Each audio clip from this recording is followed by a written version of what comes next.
Hello ladies and gentlemen, and welcome back to Fallen London. Today we're going to be carrying on with the exceptional story, Aces High, and we are currently on a break in the middle of a bridge tournament with monkeys.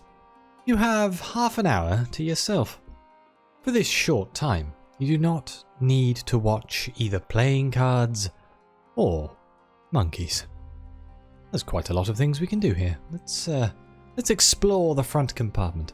The Empress has withdrawn, and you are free to snoop around. The rear compartment is focused on the bridge game. The front compartment seems more of a cargo space, with doors forward to the cockpit and Empress's chambers. The occasional hammock or ill-smelling deposit suggests this is a living space for the apes. Yet they seem to be transporting a lot of furniture. Most of it is covered by sheets or tarpaulins, perhaps to protect against those same unwelcome deposits. The styles vary widely. Why are they carrying so much furniture? The gondola looks like piled carts people use to move house. Interesting. Let's hear Lord Earl's real story. Mr. Gibbon looks at you with exhausted, empty eyes. I was restless in London, bored of the salons and scriptural charades. Alfie suggested an adventure across the sea. Sounded rather thrilling. And it was. We fought a giant crab, hobnobbed with pirates at Geiger's Morn, even visited the strange land from which the clay men come. But we got into a skirmish with a carnet vessel, and the ship went down. I saw Alfie pulled in. Then I saw no more. I washed up on what I learned was Fountainhead Island. I scraped a few berries to eat, and finally some apes came along that could speak English. I thought I was saved, but they only wanted one thing. They say the soul's use is unclear at best, but I miss it, my lady. I miss it in the core of my being. The Empress has it. She has promised to return it if I successfully introduce her group to London society circles. I am almost certain she will not keep her promise, but I cannot leave while there is a glimmer of hope. He grimaces and goes off to collect the empty cups. So the Empress has his soul.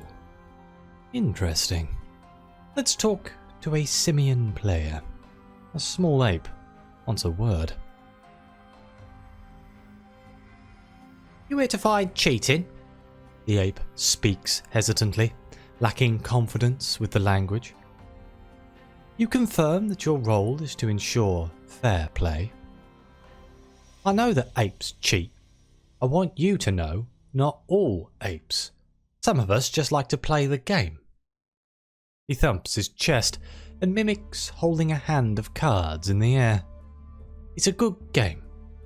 He stares at you earnestly for a few seconds, then lumbers off.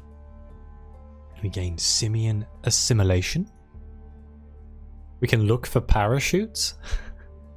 You'll need an exit route should the situation deteriorate. Military airships have certain safety criteria. A minimum number of parachutes equal to the number of officers on board. Apparently, apes do not apply the same standards. You do discover a parachute or two, crudely stowed around the crew compartment.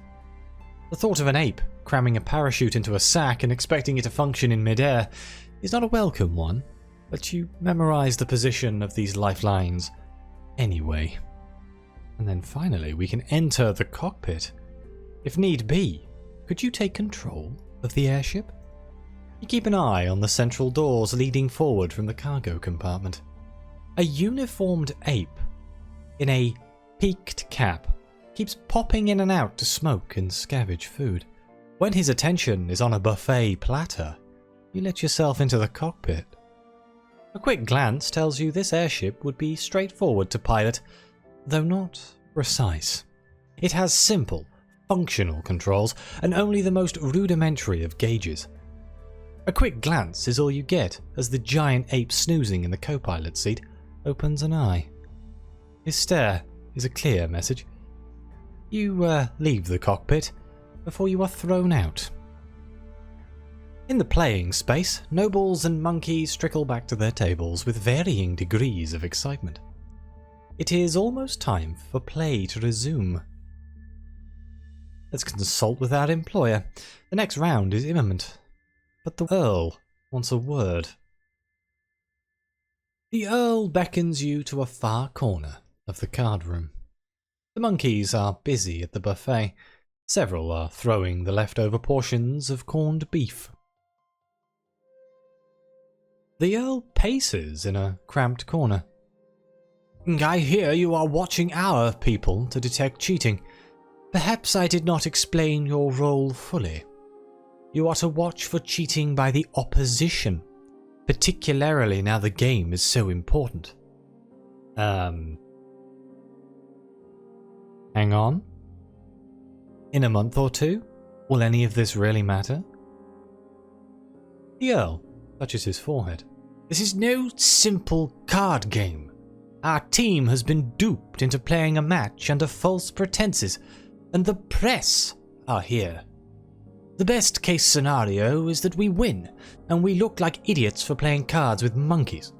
A much worse scenario is a draw, or even that they win. And we are forever the bridge team that lost to a bunch of apes. But that is not the worst possible scenario. No, you are pursuing the worst possible scenario, which is that we not only play cards with monkeys, but we cheat at it too. Can you see why that would look bad? Okay, so... I don't have underhanded methods, so I'm just going to remind him of my integrity. Yes, you have seen nobles cheating, and that cannot be denied. The Earl's face twists with anger. He seems about to threaten you, then pulls back. Of course, quite right. He stalks off, jaw tight. Perhaps you should have demanded your fee in advance. The tournament director calls the players back to their seats. The second round begins. It's the second and final round. You watch the games in progress. The players settle into their new seating arrangements. Others resolve a misdeal. Two young nobles discard their hands. Their opponent gets up on their chairs and roar. Any moment now, feces will be flying. You take charge. Apparently, one noble claimed to have 12 cards, while the other claimed to have 14. Then they discarded into a single pile. This is a common tactic used by unimaginative cheats who don't like their hands. They grin at you as if they have pulled off a stunning coup. You summon the tournament director. He rolls his eyes and explains for what sounds like the 17th time that there is no luck in the game. Every deal they have is duplicated for the opposition at another table. The tedious recap of the rules calms the situation down, and a new deal is set up. You pat one of the nobles, seemingly to console him, but actually steal his pocket handkerchief. Ooh, nice. Bit of whisper satin scrap right there. Oh, we can take a moment to have a look at London. Take a moment to appreciate your city. It's not the first time you've been airborne, of course, but the sight is never dull. You trace the city's ways and features. The stolen river, carrying steamers beneath the uneasy pair of Hood's Bridge and Hayter's Bridge. The dome of the observatory, perched atop the murky rise of Watchmaker's Hill. The subtle differences of tone in the light from Vale Garden and Spite. You consider escape routes, surveillance points, rooftop highways. Some relationships are only visible from up here, with somebody else doing the steering. We can check on the scores. One reason that Bridge has not really taken off in Wolfstack is the amount of administration involved, but the score sheets provide a useful overview of the game. You do your rounds of the tables. Each partnership keeps its own score tally. On many tables, the penmanship of the monkeys is superior to that of the nobles. After a bit of mental arithmetic, you consult with the tournament director. He confirms your assessment. After the first round, the nobles were ahead, but as the apes continued to play, they gained momentum. Right now, the game is very close to being a draw. You exchange a glance with the man. As one, you look towards the Earl. His hand is wrapped through his hair in the manner of somebody who is about to tear a large chunk of it out. Oh no, one of the parlour doors squeaks as it opens. An ape scoops wax from its ear and forces it into the hinge. Oh, how appalling. We can invert a suspicious monkey. He keeps slipping his hand inside his jacket. What does he have in there? 60% chance of success, cross your fingers. We were fortunate. You creep up behind the furtive ape, lift him out of his seat by his shoulders, then transfer your grip to his legs and rotate a half turn vertically. A catalogue of villainy falls from his pockets. Lockpicks, marked cards, an opaque vial marked Irigo, and the personal effects of half a dozen young nobles. In the resultant outage, the monkey is disqualified and immediately replaced by another of precisely the same stature wearing an identical waistcoat. One small rare item remains on the floor. You tidy it up. Ooh, a royal blue feather. Save a soul? Interesting. One table is paused between hands, while a young viscountess fiddles with her pearls. Her partner is being led away by a soul-stealing ape. Alright, we'll intervene. The young man is not thinking clearly. He is being led to an experience which involves head clamps and a cloth soaked in with ether. You burst into the front compartment and grapple the ape away from the young lord. The unexpected violence seems to break a spell, and the boy retreats back to his bridge table. You throw the ape off and find the Earl standing behind you. "Good work," he says, and slips you a small token. "I don't expect that young fellow's soul is worth much, but if he came home without it, I'd be hearing from his father." Ooh, we got an ostentatious diamond. Anything new in here? I feel like investigating possible shiners and stuff we've already done, and the marked cards. I guess I'll do the shiner again? Ooh, there's two new options down here. We can slip forward. Everyone is focused on the game. Perhaps you can take a closer look at the front compartment. Or we can locate the missing Marchioness. A table is waiting to start the next hand. The Earl looks alarmed. Yeah, let's have a look. 80% chance of success. A quick head count reveals the London party to indeed be one short. The Earl grows pale. "Her mother is a close friend of mine," he says. "If the blighters have taken her soul, I'll never hear the end of it." You push into the front compartment and notice smoke issuing from a space behind a covered crate. As ape guards close in, you discover the missing noble, sharing a cigarette with an ape and looking out at the stalactites. In a shocking display, they have both removed their shoes. You escort the Marchioness back to her table for the next hand. "But this game is boring," she whines.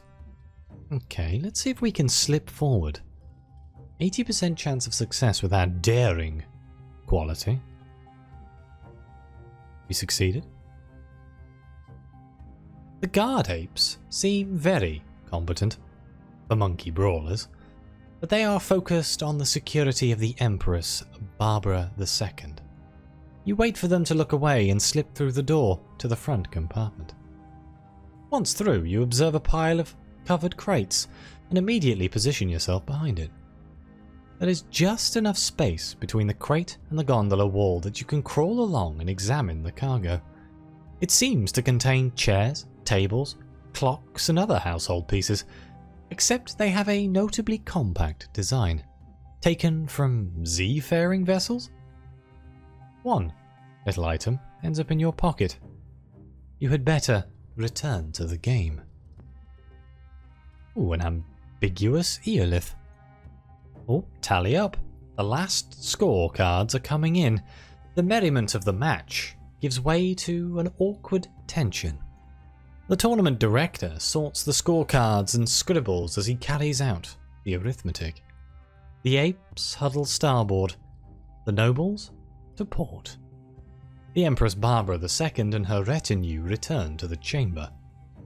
The director checks and rechecks. He clicks his tongue. He checks again. Finally, the Earl can wait no longer. He strides up to the desk and tears the result sheet from the director's hands. As he stares at it, the skin seems to pull back from around his eyes. His free hand begins to shake. Finally, an undignified howl breaks from his mouth. Both sides stare at him. A draw. Oh no. You check the calculations. The scores are equal. How could this happen? The Earl raises his fists to strike the tournament director.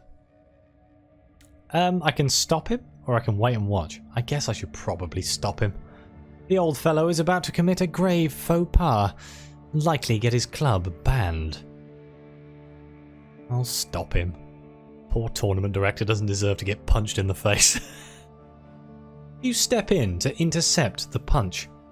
The Earl is not focused on you, and it is a simple matter to redirect the blow and walk him back a few steps. He struggles until you speak sharp words in his ear. Slowly, he subsides.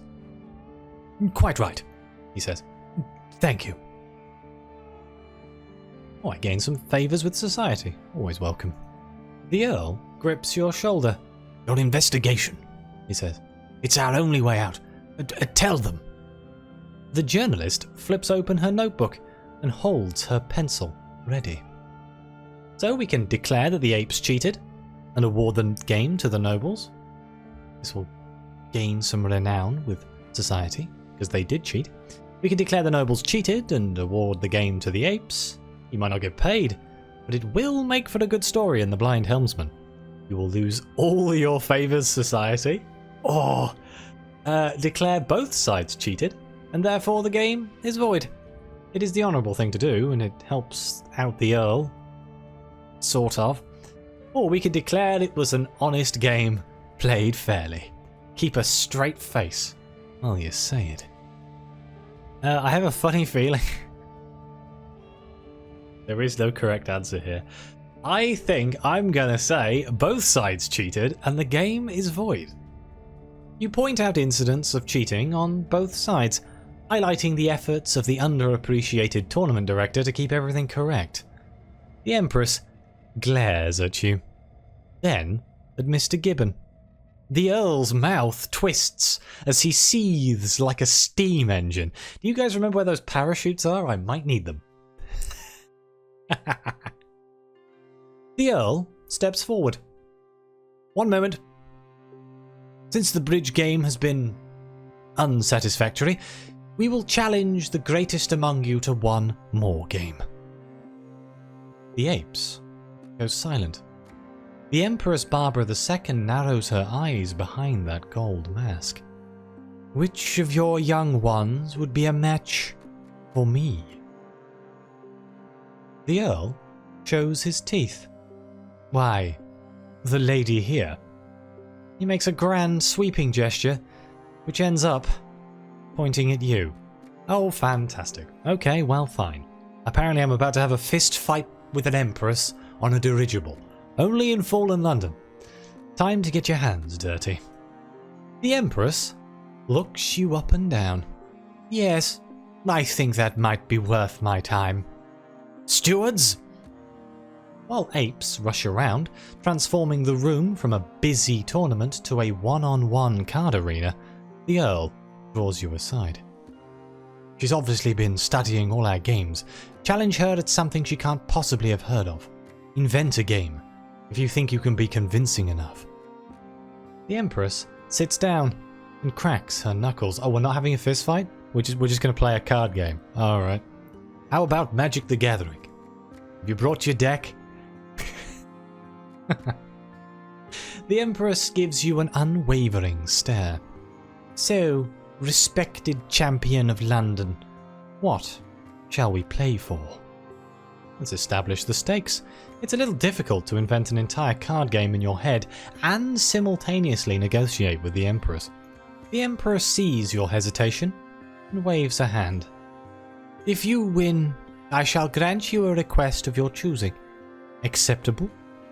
Now, if I win, the Earl will introduce the most honourable bridge society of the Empire of Hands into London's social circles. The words sit there. The Earl develops difficulty in breathing. You consider these stakes. The consequences of losing fall to the Earl, not you. Either way, this game is probably your best bet for returning to ground. You agree. The Earl begins to turn an intense shade of mulberry. What game shall we play? I am familiar with the works of your Edmund Hoyle.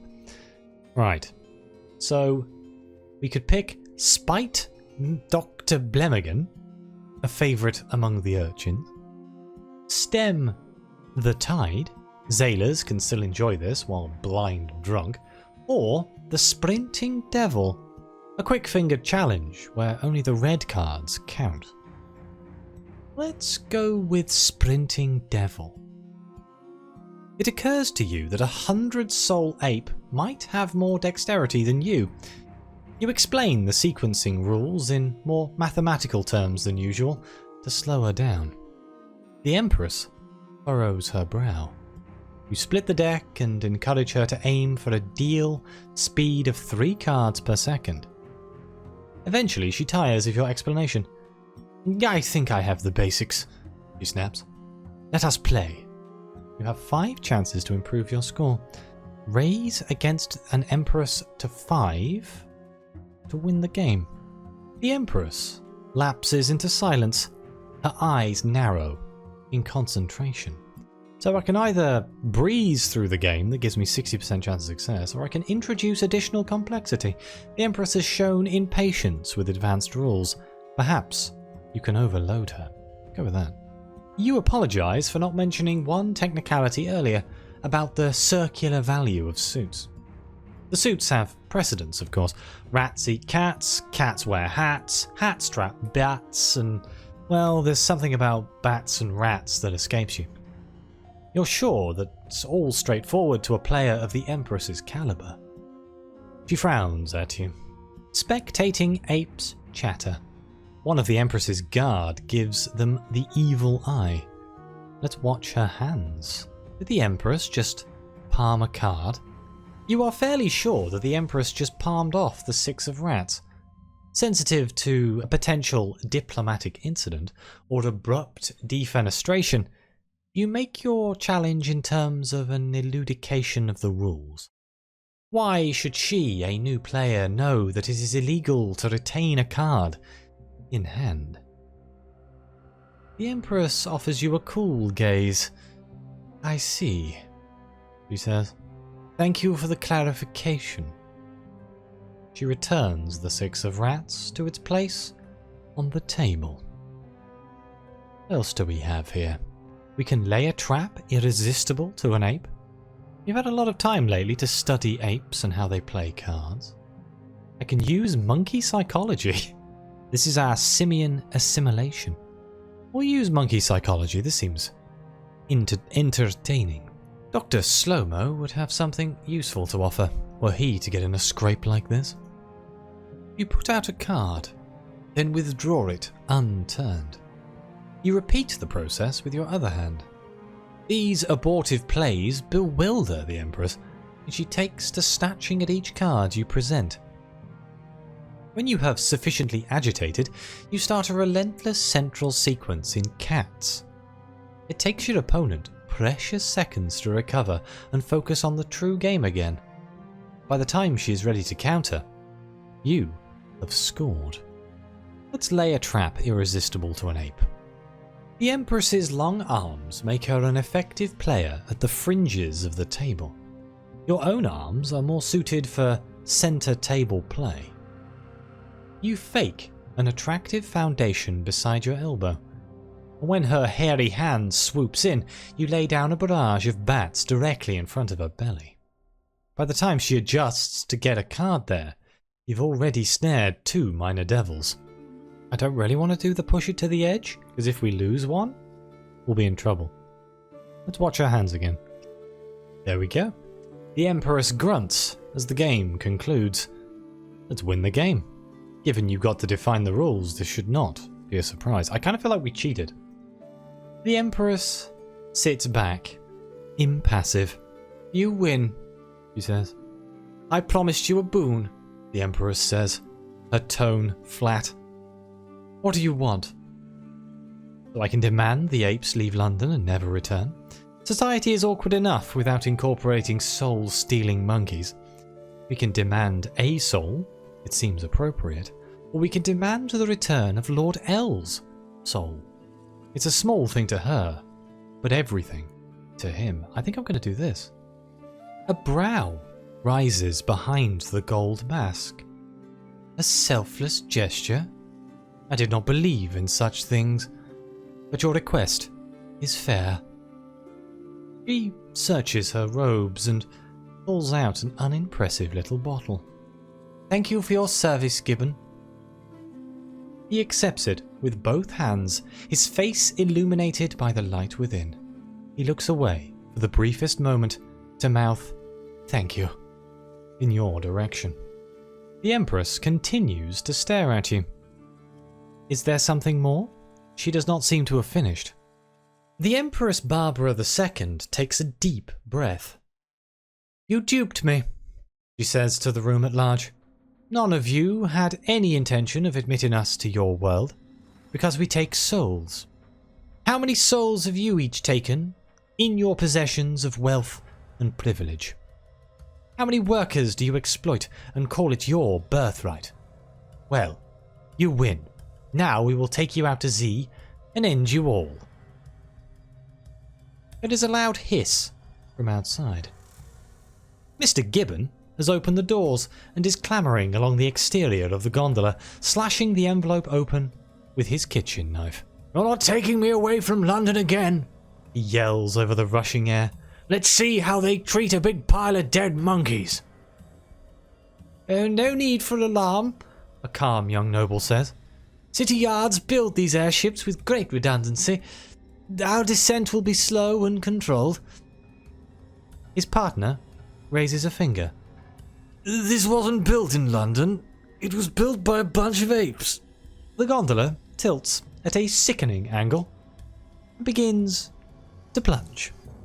Mayhem erupts around the plunging gondola. Apes throw cards. Two young nobles grapple as they tumble over mismatched chairs. Right, what can we do? We can grab a parachute immediately, before anybody else thinks about it. We can look for valuables, might as well die with some loot in your pocket. We can try to take control, but I'm not very forceful. Or I can approach the Earl. This seems like a good time to get paid. I'm going to grab a parachute. You stride through a gasping, wailing crowd into the front compartment. By the time you get there, the floor has tipped so far that you are basically sliding down a hill. The parachute has crude monkey stitching and a horizontal bar in lieu of a harness. Well, it's this or nothing. You grab it and stow it inside your jacket. Let's approach the Earl and see if we can get paid. The old boy sits stiffly upright, or at least perpendicular to the floor. He sips on a glass of gin with a significant tilt reflecting the descent angle of the airship. You ask about your remuneration, and he gives you a hard stare. Let's review the situation instead. Instead of marrying our sons and daughters to the cream of the military, we ended up trapped and forced to play cards with murderous, soul-stealing apes. Now we are plummeting from the sky to certain death. So no, I do not think your job performance was satisfactory. You point out that none of those things were your area of responsibility. Quite right, he says. Very well. Ask me again tomorrow. He sips his gin. I'm going to search for the Empress. She's nowhere to be seen. You check the card room, then the front compartment. Finally, you look into her private compartment at the front of the gondola. Wind whips up at you. You think half the room has been torn away until you see, far below the airship, a wide parachute. Bobbing beneath it is a small sub-gondola, shaped like a rowing boat. 3 apes sit inside, one in violet robes. It seems the Empress had her own personal escape route built into the body of the airship. Well, it kind of makes sense, I guess. You glance down, London's neighbourhoods seem much closer. Are you going to hit the bazaar? I bloody hope not. Let's look for valuables. You hunt around the compartments whilst nobles scream and slide past. An ape howls, pats itself on the head, and is startled to find a bowler hat there. Somewhere, another window smashes. From open crates, passing pockets and storage compartments, you gather a few choice items. Some sapphires, correspondence plaques, a flawed diamond, and some stolen correspondence. Fantastic. Shall we try to take control here? The bazaar looms ahead. Its black totality swallowing the ape ship. In seconds you will rip along its spired wall. Let's roll the dice. Take control. 10%. We failed. The ape pilot is crouched in the upper reaches of the cockpit, hooting furiously. He lashes out when you go near the controls. You can deflect the blows easy enough, but you cannot do that and also learn ape aeronautical engineering. You try to communicate how important it is to get the airship under control. For a few moments you get nowhere. The spires of the bazaar loom up, directly ahead. Finally, smoke begins to seep from the control panel, slowly filling the cockpit. Coughing, you retreat. Huge sigils on the side of the bazaar ignite. Blazing through the smoke and murk, the air turns acrid. The superstructure of the gondola begins to disintegrate beneath your feet. So we can either jump with our parachute. This is why you took the trouble to acquire one. We can jump with no parachute. It is theoretically possible that you might survive. You probably won't. Or we can leap for the bazaar spire. They are very pointy and you have an entire airship coming in behind you. But the spires have the advantage of being at your current level and not a lethal distance below.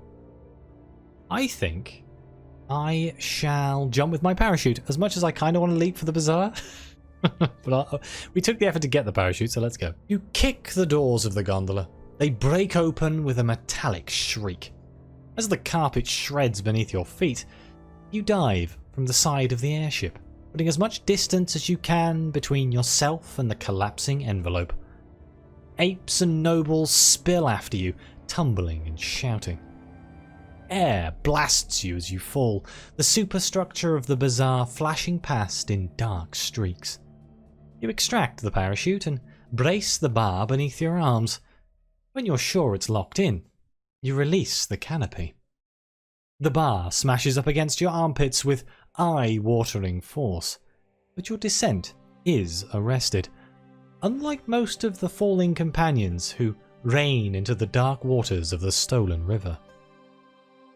When you get your breath back, you find you can control the direction of the parachute. For about 20 seconds you glide across rooftops of Vale Garden, dodging lamps and attracting excited cries. Finally, your feet hit the ground and you let yourself roll, tangling up in a crude silk. When you extract yourself, you find you're outside the Singing Mandrake. A startled poet helps you up. She pours you some wine and clinks her glass against yours. High above, the last tatters of the Imperial airship flap from the spires of the bazaar. This is the end of Aces High, but keep an eye on your opportunity deck. Oh, we'll have to see if we can pull that. Yeah, there's a memory of a tale. The Pentecost Apes will not be joining London Society. Oh, hello, this is Hollow Mass. I guess I'll just cut this out the video.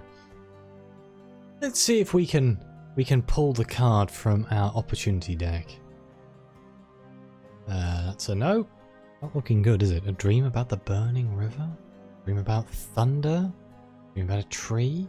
An unusual wager? Okay, well, I guess if that comes up, I'll keep checking while I'm editing the video, and if it comes up, I'll put it on the end. But if it isn't there, it's because it didn't come up. And, well, the video needs to go live in about an hour, so I can only wait so long. But thank you all very much for watching. Please like, subscribe, let me know what you think. Your comments are greatly appreciated. Thank you again to the members of the channel and the coffee supporters. Let me know if you did something different. Put it in the comments down below. Did you support the apes? Did you support the nobles? I am very much interested to know. Did you jump without a parachute? Are you that crazy? I don't know. I'm sure somebody out there is that crazy. But as always, I'll see you next time.